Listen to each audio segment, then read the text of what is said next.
So eto na nga po, lumalabas na po ang katotohanan na talagang si Kiko Barzaga po ay talagang wala pong kay Mayor Vico Soto dahil mismo inamin niya po sa kanyang sarili. Magaling po si Mayor Vico at si Mayor Vico po ay isa sa kanyang mga hinahangaang politician. Tara, pag-usapan natin.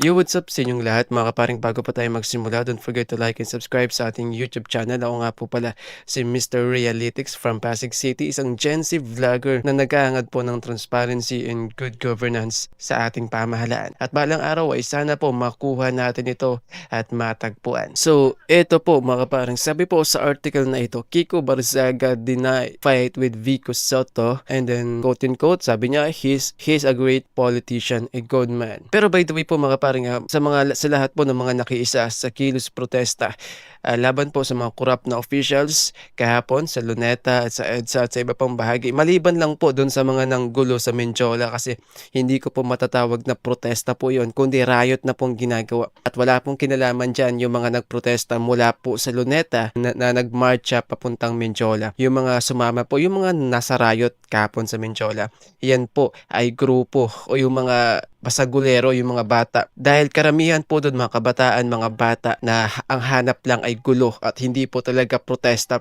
laban sa katiwalian. Yun lamang po, kasi nandun po ko, kasama po ko mula sa Luneta, nagmarcha kami papuntang Menjola, kaya alam ko po na yung mga nanggulo dyan, yung mga namaton, nanakit ng mga pulis dyan, ay yung mga bata, mga kabataang riot lang ang alam. At tingin ko mga grupo yun, mga gang, mga tambay yan. So, mabalik po tayo dito sa topic na ito. Ito po kasi matagal na po kasi itong usapan, no? At pinaglalaban po talaga yung mga DDS o yung mga Duterte diehard supporters.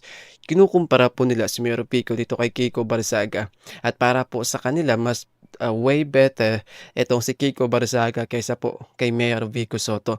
At sinasabi pa nga nila na si Kiko Barzaga daw ay mas maaasahan kaysa po kay Mayor Vico Soto. So, kumbaga parang dinadown nila itong si Mayor Vico nang dahil lamang sa hindi nasunod yung gusto nila na tawaging magnanakaw ni Mayor Vico si Romualdez, unain ni Mayor Vico si Romualdez, and so on. Kaso wala namang ebidensya si Mayor Vico na may pakita para gawin niya yon. So bakit niya gagawin kung wala siyang ebidensya? Kaso ayaw po ng mga supporters ni Pangulong Duterte, ng mga Duterte, at gusto nila, talaga pag gusto nila, talagang dapat daw gawin ni Mayor Vico kahit wala pang ebidensya. Pero dahil sa ginawa ito ni Kiko Barzaga kung saan sinabi niya na imbestigahan si Romualdez, then eto, bilib na bilib po yung mga supporters ng mga Duterte kay Kiko Barzaga, which is tama lang naman din po kasi na dapat imbestigahan na si Romualdez, kasi nga siya yung Speaker of the House, siya yung may kapangyarihan dyan sa Kongreso, at siya ang mas nakakaalam ng mga kickback system na umiikot yan, kasi yan ay kultura nila. Okay, sabi niya po dito, hindi ko kalaban si Vico Soto. I admired him. He is a great politician, Barzaga said. And then dagdag niya pa, he even considered that Pasig Mayor as one of the leaders would help build a better government after ongoing politician upheaval. So, malinaw naman po kasi mga kaparing na marami pong mga politicians, lalo yung mga kabataang politicians sa mga edad 30 pababa, ang ina-admire po talaga si Mayor Vico Soto as one of the great politicians we ever have. So malinaw po na yung mga supporters lang naman po talaga ng mga Duterte, yung mga DDS, ang pilit na pinaglalaban itong dalawang ito. Pero para sa kanilang dalawa, walang hidwaan,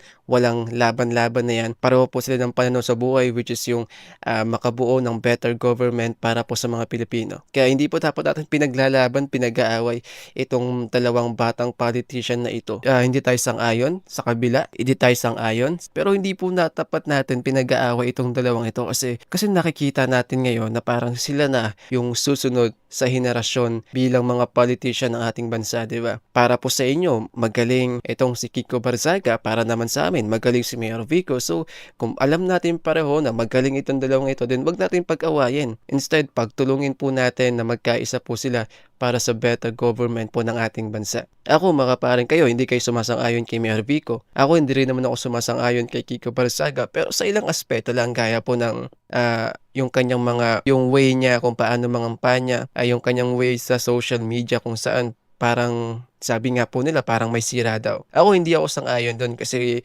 para sa akin parang ginagawa niyang katawa-tawa ang pulitika, katawa-tawa na yung mga Pilipino. Pero siguro yun ang way niya para maipakita yung kanyang presence 'no, sa mga Pilipino. Lahat naman po tayo may kanya-kanyang style, estilo. So okey respeto na lang po natin yung mga estilo po ng bawat isa. Mas okey na nga po yun, eh. Mas okey na po yung gano'ng estilo niya na pagpapakita ng present sa mga Pilipino kaysa po ang magnakaw, mas better na rin po yun. Kayo din po, hindi rin po kayo sumasang-ayon kay Mayor Vico then okey po yan, respeto po natin yan. I believe that if we are given an opportunity to create a better government after the protest, after all that, will happen to this country this week, I believe that Vico Soto will be one of the builders of a better government. Malinaw na malinaw po, it's clearly mga kaparing na hinahangaan niya si Mayor Vico at nakikita niya si Mayor Vico as one of the leaders or politicians that could build a better government po for our country, no? So malinaw po kasi ito. Kaya hindi po dapat natin pinagkukumpara silang dalawa kasi may kanya-kanya po silang estilo. Si Kiko Barzaga po ay maingay sa social media kasi yun yung paraan niya para maipabatid sa mga tao, no? Si Mayor Vico po kahit hindi po yan gaya ng iba na nagpapapansin sa social media, nagpapatawa, gumagawa ng kaplastikan. Basta pino-post niya sa social media yung kanyang mga kaalaman, yung kanyang mga proyekto, yung kanyang mga nagawa, yung mga ginagawa nila araw-araw. So, magkakaiba po sila ng mga paraan, which is okay lang naman yun, 'di ba? Ang mahalaga ay ginagawa po nila ang kanilang mga trabaho. He also dismissed comparison between him and Soto saying that the rules were different. So, ito naman po mga kapare, nagsalita rin po siya tungkol nga po sa pagkukumpara sa kanya at kay Mayor Vico Soto. So, sabi niya po dito, what's the point of comparison? He is an executive, I am legislative. We serve very different purposes. I consider Vico Soto a good man. Kaya nga po, yun nga po yung sinasabi ko dati pa. Bakit natin pinagkukumpara itong dalawa? Magkaiba nga po sila ng posisyon. Si Mayor Vico as executive, si Congressman Kiko Barzaga as legislative. Si Mayor Vico, nakafocus lang po yan sa Pasig kasi nga executive po yan eh. Nakafocus lamang po yan sa kanya as a particular government which is sa Pasig nga po. Siya po yung mayor dun eh. Nakafocus po siya sa problema ng Pasig. Sino po ba ang problema ng Pasig? Ang mga diskaya. Matagal na pong problema ng Pasig ang mga diskaya mula sa issue ng mga permit, mula sa mga taxes. So yun po yung ginagawa niya, yun po yung inuuna niya. Si Kiko Barzaga naman as legislative, on the other hand, Kiko Barzaga as legislative, well, dapat lang naman po talaga na pinupuna niya yung mga kapwa niya congressman dyan sa legislatibo. Kasi kapag merong isang particular na congressman ang nasirang pangalan, sinasabing merong nakawan dyan. Lahat po sila dyan pagpibintangang magnanakaw. Dapat lang naman po talaga na linisin ni Kiko Barzaga yung kanyang pangalan. Sabihin niya na wala siyang kaugnayan dyan. Sabihin niya kung sino yung mga pwedeng sangkot no, sa mga matinding kickback system na yan. Kasi at the end of the day, pangalan pa rin po nila ang pinaglalaban nila dyan. Lalo na po ngayon kung saan napakaraming congressman po ang sinasangkot sa mga kickback system. Siyempre yung mga congressman, mag-uunahan po sila sa paglinis ng kanilang mga pangalan. At yung ginawa po ni Kiko Barzaga, no, yun po ay paraan niya para maipakita na malinis po siya, na hindi po siya sangkot sa mga kickback anomalies sa mga flood control projects ng gobyerno. Kasi kapag hindi po siya nagsalita, iisipin po talaga ng mga tao na kabilang po siya sa mga kasabwat. Pero dahil sa malinis po siya, hindi naman po siya kasama doon, wala po siyang kinalaman doon, sinabi niya na dapat pong imbestigahan ng mga Romualdez, which is tama lang naman kasi yung mas may kapangyarihan ng mga Romualdez. Ang Speaker of the House po ang nagbibigay ng pondo sa mga congressman, ang nagbibigay ng budget sa mga distrito para sa mga proyekto nila. So, mas may kapangyarihan po talaga yung Speaker of the House. Ngayon, kung iisipin po kasi, pinapakita lamang po ni Kiko Barzaga na hindi niya kasabwat ang mga Romualdez at ang mga kasabwat nito. Ibig sabihin lamang po niya na wala siyang kinalaman dyan at malinis po ang kanyang hangarin. Yun po yung pinapakita ni Congressman Kiko Barzaga. Yan, medyo maingay po siya sa social media, medyo makulit. Sinasabi ng iba, merong saltik, merong siraang utak. Yun lamang po kasi. Pero yun po kasi yung paraan niya para maipakita yung kanyang presensya sa mga tao.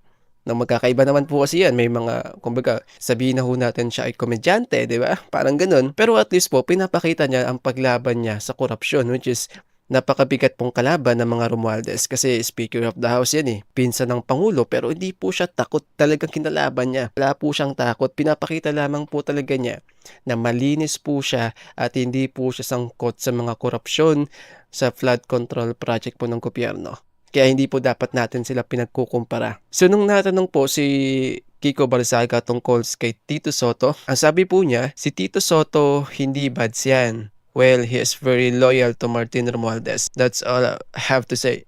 Prangkahan na po ito mga kaparing. Sabi niya hindi naman daw bad si Tito Soto is very loyal to Martin Romualdez. Prangkahan na po yan. Alam mo na pong ibig sabihin niyan, loyal kay Romualdez.